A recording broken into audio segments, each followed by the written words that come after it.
Is it fair that European governments grant aid and privileges to refugees while many native citizens cannot afford to cover their monthly expenses?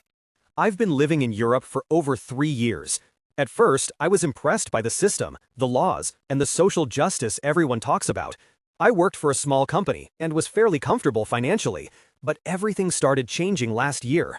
Rents skyrocketed, food and electricity prices became exorbitant, and even public transportation became unimaginably expensive. One day, I decided to look for a cheaper apartment because the old rent was beyond my means.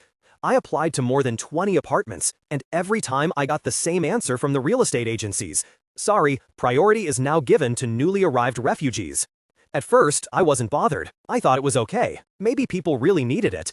But when I saw the situation firsthand, I felt there was a real imbalance. I knew a German family living next door, a husband, wife, and 2 children. The husband had lost his job and was now dependent on government assistance. Every month, they received a small amount that barely covered the rent.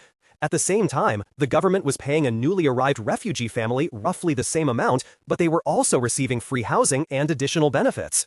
My German neighbor was telling me, I was born here, I've worked my whole life, and now I'm suffering more than the people who just arrived. This made me think deeply. A while ago, I was in the supermarket, and a refugee family ahead of me was buying expensive items without a second thought about the price, while I was counting every euro before putting anything in my shopping cart. I left asking myself, does humanitarian aid have to come at the expense of the citizen?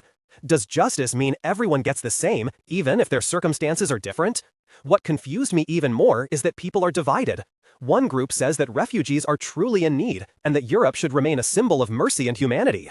The other group says that enough is enough and that it's unfair for a citizen who has paid taxes all their life to struggle while an immigrant gets everything easily.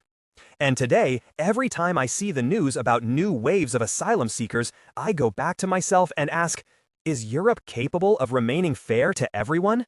Is there a moment when you need to stop and recalculate?